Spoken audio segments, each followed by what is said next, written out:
కాపుల రిజర్వేషన్ డిమాండ్కు యునైటెడ్ ముస్లిం జేఏసీ మద్దతు తెలిపింది.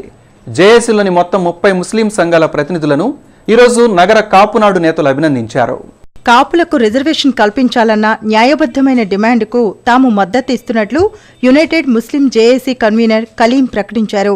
గతంలో ముస్లింల రిజర్వేషన్లకు కాపునాడు మద్దతు తెలిపిన విషయాన్ని ఆయన గుర్తు చేశారు. శుక్రవారం మాయాబజార్లోని జేఏసీ కార్యాలయంలో కలీంతో పాటు సలీం బాషా, వాహిద్, మస్తాన్ వలీ తదితర ముస్లిం సంఘాల ప్రతినిధులను కాపునాడు నేతలు తోట ఆంజనేయులు, అమ్మిశెట్టి మోహన్ రావు, తిరుమలరావు, శ్రీకాంత్ తదితరులు కలిసి అభినందించారు. కాపుల రిజర్వేషన్లకు మద్దతు ప్రకటించిన ముస్లిం జేఏసీ నేతలకు ఆంజనేయులు కృతజ్ఞతలు తెలిపారు. ఈ రోజునే కాదు, మరి గతంలో కూడా అనేక సార్లు కాపునాడు తరఫున రిజర్వేషన్ కార్యక్రమాలు నిర్వహిస్తే ఆ రోజున కూడా మేము ముస్లిం యునైటెడ్ ఫ్రంట్ ముస్లిం సంఘాల తరఫున పాల్గొనడం జరిగింది. కాపు వర్గీయులకు రిజర్వేషన్ ఇవ్వటం అనేది అది ఒక రైట్ డిమాండు. దాన్ని ప్రభుత్వం తాత్సారం చేయకుండా కమిషన్ల పేరట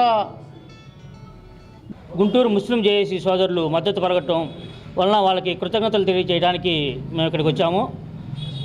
అలాగే భవిష్యత్తులో ముస్లింలకి ఎలాంటి ఇబ్బందులు వచ్చా కానీ మేము వాళ్ళకి మద్దతు తెలియజేస్తామని, అట్లానే కాపు రిజర్వేషన్ ఏ ఒక్క కులానికో వ్యతిరేకం కాదని, మాకు అంతకుముందున్న రిజర్వేషన్లకే మాకు కావాలని మేము డిమాండ్ చేస్తూ రేపు గుంటూరు పట్టణ విశ్వ బ్రాహ్మణ సంఘం నూతన కార్యవర్గ అధ్యక్షునిగా కడియాల సుబ్బారావు, ప్రధాన కార్యదర్శిగా భాస్కర్ రావు ఏకగ్రీవంగా ఎన్నికయ్యారు. నూతన కార్యవర్గ ప్రమాణ స్వీకారం ఈ నెల 31న జరగనుంది. ఏటుకూరు రోడ్లోని సీతారామ కళ్యాణ మండపంలో జరిగే ఈ ప్రమాణ స్వీకారోత్సవంలో సంఘ సభ్యులు విశ్వబ్రాహ్మణులు పాల్గొనాలని అధ్యక్షులు సుబ్బారావు కోరారు. విశ్వబ్రాహ్మణుల అభ్యున్నతికి నూతన కార్యవర్గ కృషి చేస్తుందని చెప్పారు. 31/1/2016 ఆదివారం ఉదయం 11 గంటలకు ఏటుకూరు రోడ్లోని రాములవారి దేవాలయం నందు కళ్యాణ మండపంలో ప్రమాణ స్వీకారం జరుగుతున్నవి. ఈ కార్యక్రమంలో సంఘ పెద్దలు, సంఘీయులు అందరూ ఈ కార్యక్రమంలో పాల్గొని జయప్రదం చేయవలసిందిగా కోరుతున్నాము. శ్రీ త్యాగరాజ సాంస్కృతిక సంఘం ఆధ్వర్యంలో శ్రీ త్యాగరాజస్వామి 169వ ఆరాధన ఉత్సవాలు కొనసాగుతున్నాయి.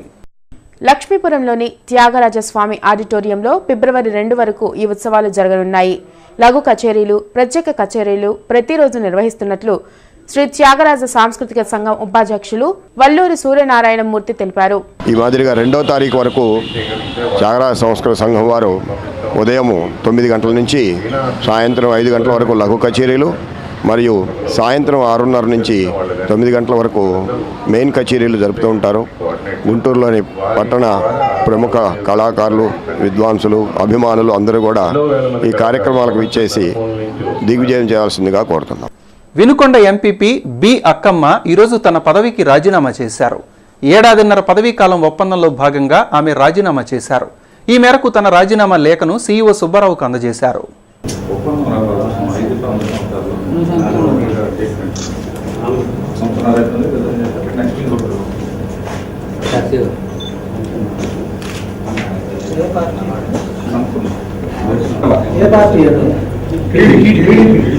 వినుకొండ ఎంపీపీ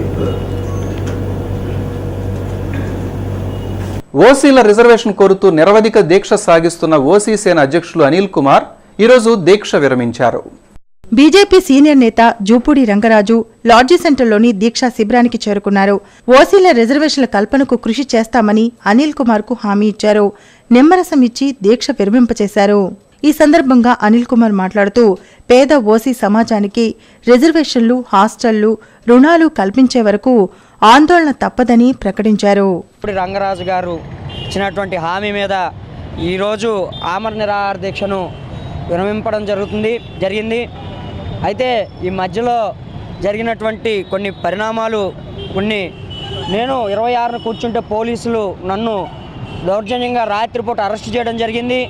అయితే మా తల్లిదండ్రులకు అప్పగించాలనుకున్నప్పుడు నేను హౌస్ అరెస్ట్ ద్వారా నిరసన తెలియజేశాను. అయితే కొంతమంది వచ్చి ఇంటెలిజెన్స్ డిపార్ట్మెంటు నేను సూసైడ్ చేసుకుంటున్నానని ఒక ఇది చెప్పడం కొద్దిగా బాధను కలిగించింది. ఆ విషయంతో నేను అజ్ఞాతంలోకి వెళ్ళడం, సార్ ఇచ్చినటువంటి హామీ మీద ఈరోజు మళ్ళీ అంబేద్కర్ గారి విగ్రహం దగ్గరకు వచ్చేసి విరమణ చేయడం జరిగింది. రోజు మేము రాజ్యాంగ స్ఫూర్తిని మొత్తం ఆకళింపు చేసుకుంటూ ఓసీలకు కూడా ఎకనామికలీ బ్యాక్వర్డ్ అని చెప్పారు. కానీ ఎకనామికలీ బ్యాక్వర్డ్ అనేటువంటి పద్ధతి ఉన్నా కూడా వాడి సరైన ప్రాధాన్యత లేకుండా పోయింది, ఉద్యోగాల్లో కానీ అట్లనే చదువుల్లో కానీ. అందుకని చెప్పి ఈ అనిల్ తీసుకున్నటువంటి ఈ సాహస చర్య ఏదైతే ఉందో చాలా శ్లాఘించదగినటువంటిది. జడ్పీలో ఈరోజు గుంటూరు డివిజన్ సమీక్షా సమావేశం జరిగింది. గ్రామాలలో పన్నుల వసూళ్లు 100% చేయాలని జడ్పీ సీఈఓ సుబ్బారావు ఆదేశించారు. నిధులు సకాలంలో ఖర్చు చేసి గ్రామాల అభివృద్ధికి ప్రత్యేక చర్యలు తీసుకోవాలని సూచించారు. పెండింగ్ పనులు పూర్తి చేసి ప్రజలకు మౌలిక సదుపాయాలు కల్పించాలని సీఈఓ సుబ్బారావు తెలిపారు. ఇక్కడ GO at the same time అది కూడా తెలుసు, తెలియదే కాదు, వ్యవస్థ తెలియదు కాదు, సిస్టమ్ తెలియదు కాదు, రూల్స్ రెగ్యులేషన్స్ ఇవన్నీ కూడా 5 మున్సిపాలిటీస్ స్పెషలైజ్ చేశారు ఒకసారి అట్ ఏ టైం 5 మున్సిపాలిటీస్ కాబట్టి ఈ ట్యాక్స్ కలెక్షన్ సిస్టమ్ కానీ లేకపోతే మీ ఎక్స్పెండిచర్ కానీ లేదా మీ యాక్ట్ కానీ లేదా రిపోర్ట్ కానీ ఈ లోకల్ బాడీస్ ఏంటనేటువంటి ఒకళ్ళు ఎవరైనా అనుకోవచ్చేమో కూడా. అందుకని మీకు అందరికీ చెప్తున్నాను, తెలియని వ్యవస్థే కాదు, తెలియని సిస్టమ్ కాదు, ఇంకా తెలియకపోతే నాకు తెలియదు కూడా ఏదన్నా కానీ తెలుసుకుంటాం, తప్పే లేదు. అలాగే నేనే జ్ఞాపకం నేను చెప్పట్లా, మీరంతా ఎక్స్పీరియన్స్డ్, వెల్ ఎక్స్పీరియన్స్డ్, బట్ ఒక నాకు తెలియని విషయాలు కూడా మీరు కూడా చెప్పవచ్చు, అందులో తప్పే లేదు, తెలుసుకోవడం తప్పలేదు. బులెటిన్ ముగించే ముందు హెడ్లైన్స్ మరోసారి. ఐనవోలులో రైతులతో సమావేశమైన మంత్రులు పుల్లారావు, నారాయణ 10 రోజుల్లో సమస్యలు పరిష్కరిస్తామని హామీ.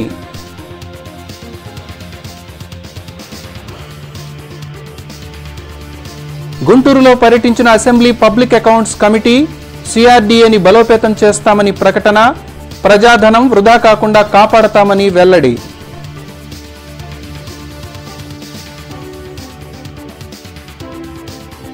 యూనివర్సిటీలో పర్సనాలిటీ డెవలప్మెంట్ శిక్షణను ప్రారంభించిన ఎంపీ గల్లా జయదేవ్, మహిళలు ఉద్యోగాలు చేస్తే కుటుంబ ఆర్థిక పరిస్థితులు మెరుగుపడతాయని సూచన.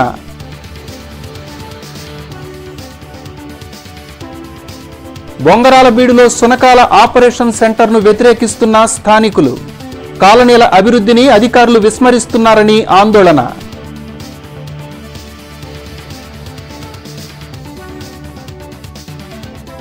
జడ్పీలో 10వ తరగతి స్టడీ మెటీరియల్ను ఆవిష్కరించిన కలెక్టర్ కాంతిలాల్ దండే, ఫలితాలలో జిల్లాను మొదటి స్థానంలో నిలపాలని సూచన.